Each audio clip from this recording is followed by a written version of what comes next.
देखिएगा, देखिए आप लोग को ये जो फर्स्ट वाला जो प्रिंसिपल बताए थे, explain fuels principle of management, ये अनेकों बार आपका रिपीट हुआ है क्वेश्चन, अनेकों बार। आप तो सेमेस्टर सिस्टम हो गया, सेमेस्टर सिस्टम में तो सब टॉपिक मेन टॉपिक पूछेगा, बस खाली कॉपी पढ़ लीजिए, कॉपी के बाहर एक भी नहीं आएगा। अनेकों बार पूछ दिया है आपका explain fuel principle of management, जिसमें पहला हम प्रिंसिपल बता दिए division of work. Division of work के बारे में हम क्या बताएं कि ऑर्गेनाइजेशन के जितना भी काम है, सारे काम को स्मॉल पार्टों में क्या कर देना, डिवाइड कर देना। ये किसके आधार पर, on the basis of nature के आधार पर। बताएं कि ऑर्गेनाइजेशन के जितना भी काम है सभी को अलग अलग पार्टों में क्या कर देना, डिवाइड कर देना। किसके आधार पर, नेचर के आधार पर। ऐसा क्यों किया गया, स्पेशलाइजेशन के लिए, ताकि प्रोडक्शन का काम अलग हो गया तो प्रोडक्शन में जो एक्सपर्ट है उसको रख सके, सेल्स का काम अलग हो गया तो सेल्स में जो एक्सपर्ट है उसको रख सके, एडवर्टीजमेंट के काम अलग होया, इससे क्या बेनिफिट हुआ कि जो आदमी एडवर्टीजमेंट में एक्सपर्ट है उसको रख सके। अब देखिए तो फर्स्ट वाला आपका हो गया, और सेकंड क्या बताए हैं, ऑथोरिटी एंड रिस्पॉन्सिबिलिटी। इसका मतलब क्या है कि आपने एक बार काम, देखे फ्यूल कितना अच्छा से बात बताया कि आपने फर्स्ट क्या बोला, डिवीजन ऑफ वर्क, कामों को छोटे छोटे पार्टों में क्या कर दो, डिवाइड कर दो। अब बांटने के बाद इन्होंने सेकंड प्रिंसिपल क्या दिया, ऑथोरिटी एंड रिस्पॉन्सिबिलिटी। हमने पूरे काम को छोटे छोटे पार्टों में क्या कर दिया। अब बोला कि इस काम से रिलेटेड ऑथोरिटी और रिस्पॉन्सिबिलिटी किसी पर्टिकुलर व्यक्ति को दे दो। मान लें कि परचेज का काम हमने अलग कर दिया, मान लेते कि आपका प्रोडक्शन का काम है, तो बोला कि प्रोडक्शन से रिलेटेड ऑथोरिटी एंड रिस्पॉन्सिबिलिटी किसी व्यक्ति को सौंप दो, दोनों दे दो। मान लें कि प्रोडक्शन का काम आपको दे दिया गया, तो आपको प्रोडक्शन का काम आपको दिया गया, तो प्रोडक्शन के काम के साथ साथ दो चीज दिया जाएगा, एक ऑथोरिटी भी दिया जाएगा और दूसरा क्या दिया जाएगा, रिस्पॉन्सिबिलिटी। समझ में आ गया ना। जिस व्यक्ति को काम दिया गया, जिस व्यक्ति को ये सब काम दिया गया उसको दो चीज दिया जाएगा, एक ऑथोरिटी दिया जाएगा और दूसरा क्या दिया जाएगा, रिस्पॉन्सिबिलिटी। ऑथोरिटी मतलब क्या होता है, it means power to take decision. Authority मतलब क्या होता है कि आपको डिसीजन लेने का राइट दिया गया, काम कैसे करना है, क्या करना है, कौन सा मेथड अप्लाई करना है, आप खुद सोचो, किसी से पूछने की कोई आवश्यकता, आपके अंदर वो पावर आ गया। अब रिस्पॉन्सिबिलिटी मतलब क्या होता है, completing the work with in given time और विथ लोएस्ट कॉस्ट। रिस्पॉन्सिबिलिटी मतलब क्या है कि दिए गए कामों को समय पर पूरा करो और कम से कम कॉस्ट पर पूरा करो। ये दोनों आपको एक ही दिख रहा है कि अलग अलग, ये पावर है। अकाउंट के भाषा में बोलते हैं ये एसेट है, ये लायबिलिटी है, अकाउंट के भाषा में हम लोग बोलते हैं। समझ में आ गया, ये पावर है, आपको डिसीजन लेने का राइट है, डिसीजन जब चाहेंगे तब ले सकते हैं। और इसका मतलब क्या है, रिस्पॉन्सिबिलिटी है। रिस्पॉन्सिबिलिटी मतलब जो काम दिया गया है इसको समय पर पूरा करवाना है, जो काम दिया गया है इसको कम से कम कॉस्ट में पूरा कराना है। कोई दिक्कत नहीं ना। चलिए इसको लिखना स्टार्ट कीजिए।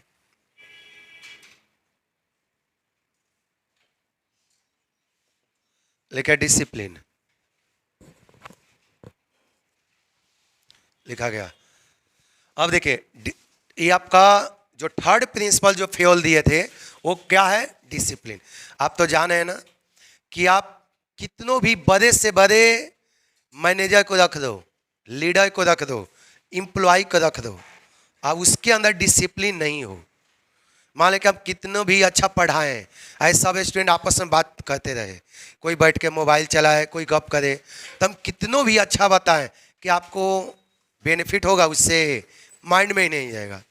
क्यों, क्योंकि माइंड में सटेगा ही नहीं, तो माइंड में कैसे जाएगा।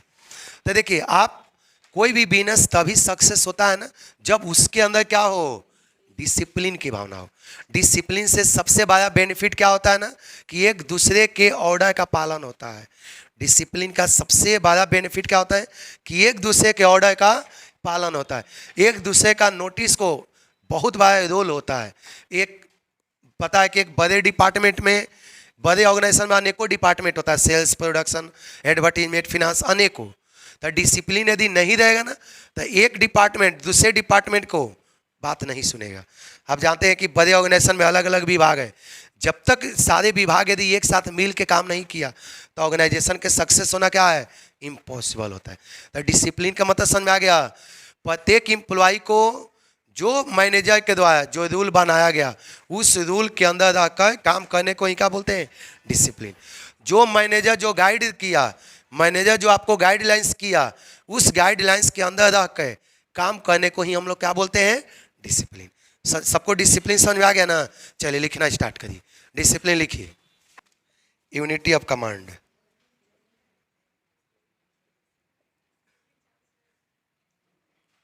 Unity of command.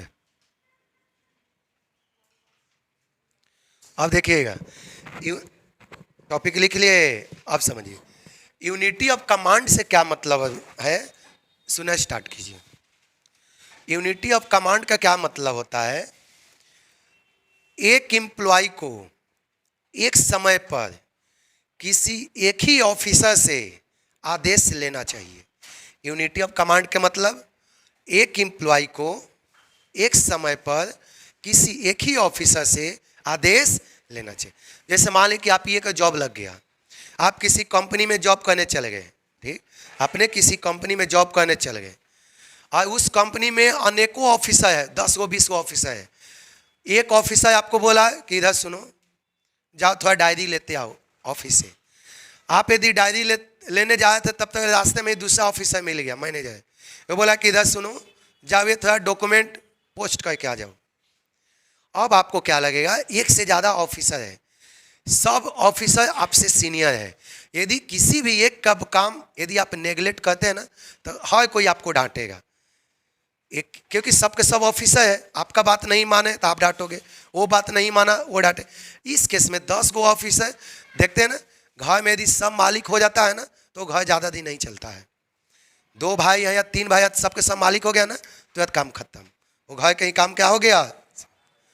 तो देखिए, तो हर चीज़ में क्या होता है, ये पावर हमेशा एक आदमी का होना बहुत जरूरी होता है। चाहे बिजनेस हो चाहे घर हो, पावर यदि एक आदमी के हाथ में है ना तो वो चीज़ लंबे समय तक टिकता है। तो यही आपको बोला गया, यूनिटी ऑफ कमांड में बोला गया कि एक सबऑर्डिनेट को किसी एक ही ऑफिसर से आदेश लेना चाहिए। एक सबऑर्डिनेट एक ऑफिसर, समझ में आ गया, एक नौकर एक मालिक। एक समय पर हम किसी एक के लिए जिम्मेवार हैं। मालिक एक समय पर 5 आदमी हमको ऑर्डर दिया तो हम 5 के लिए जिम्मेवार। इससे क्या होता है कि एम्प्लॉय चाहे तो नर्वस के शिकार होगा, या नहीं तो घुट घुट के काम करेगा, या नहीं तो वहाँ से छोड़ के भाग जाएगा, अरे भागो भागो यहाँ पर कोई इज्जत नहीं है। जो आता है वो अपने आप को मालिक समझता है, यही समझेगा ना। चलिए लिखना स्टार्ट कीजिए, unity of command. Unity of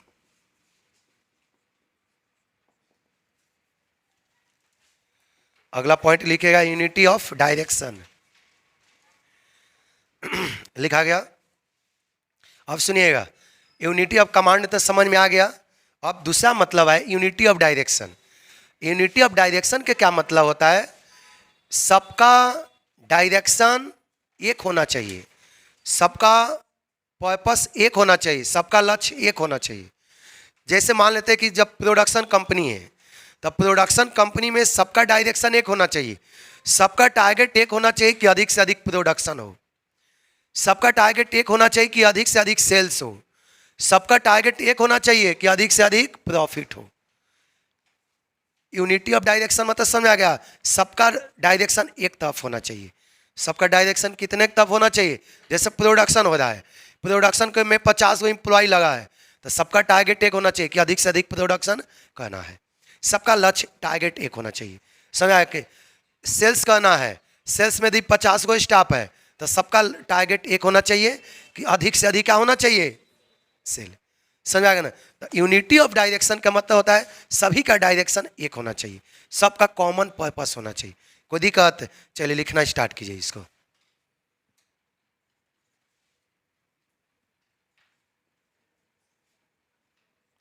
subordination of individual interest to group interest, individual interest to group interest. देखिएगा, अगला जो आप लोग का टॉपिक है, हेनरी फ्योल ने नेक्स्ट प्रिंसिपल क्या दिया था? Subordination of individual interest to group interest. इसका मतलब क्या है, ध्यान से सुनिएगा। Subordination of individual interest to group interest, ध्यान से देखिएगा। इसका मतलब होता है subordination of individual interest to group interest. इसका मतलब होता है कि व्यक्तिगत हितों की अपेक्षा, ध्यान सुनिएगा, subordination of individual interest to group interest, इसका मतलब होता है कि व्यक्तिगत हितों की अपेक्षा पूरे सामूहिक हितों के लिए प्रयास करना चाहिए। सिंपल भाषा में बोले तो खुद के बारे में नहीं सोचकर कोशिश करना चाहिए कि सभी के बारे में क्या करें, सोचें। इसका मतलब क्या होता है, समझ में आ गया? मैनेजर को केवल अपने प्रॉफिट के बारे में नहीं सोचना चाहिए, बल्कि सारे काम करने वाले कर्मचारी के बारे में भी क्या करना चाहिए, सोचना चाहिए।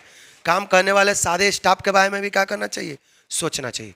इसको हम लोग बोलते हैं subordination of individual interest to group interest.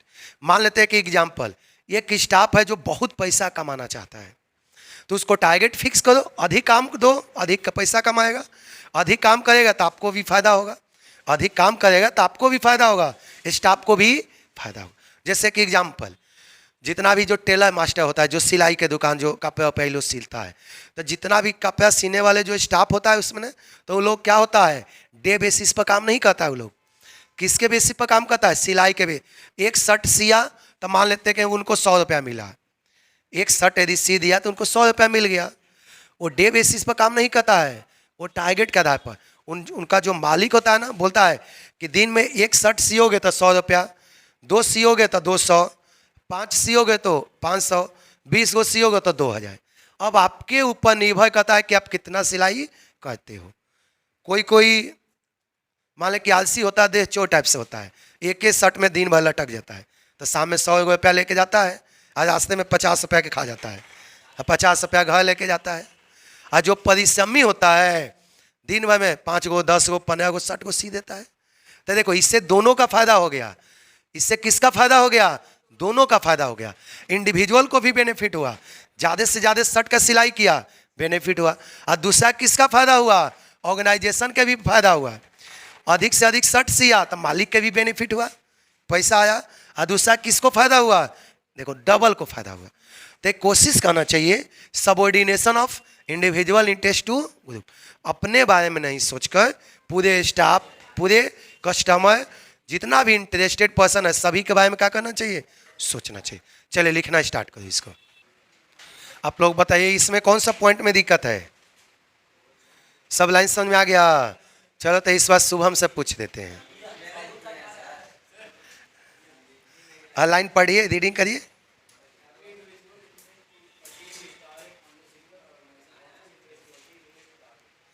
देखिएगा, दोनों, ये तो डिफिनेशन से ही पता चल गया, दोनों आदमी अपना अपना टारगेट के लगल है।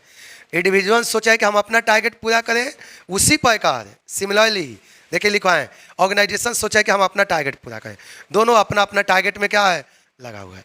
समझ आ गया? मान लें कि आप ऑर्गेनाइजेशन खोल दिए, आप केवल अपना टारगेट पर लगे रहोगे तो ऑर्गेनाइजेशन से ही स्टाफ छोड़ के भाग जाएगा।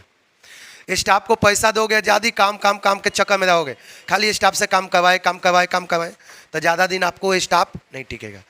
तो स्टाफ के साथ रहने के लिए उसके फीलिंग को भी आपको क्या करना होगा, समझना होगा। समझ आ गया? अगला पॉइंट लिखे, रेमुनेरेशन ऑफ पर्सनल।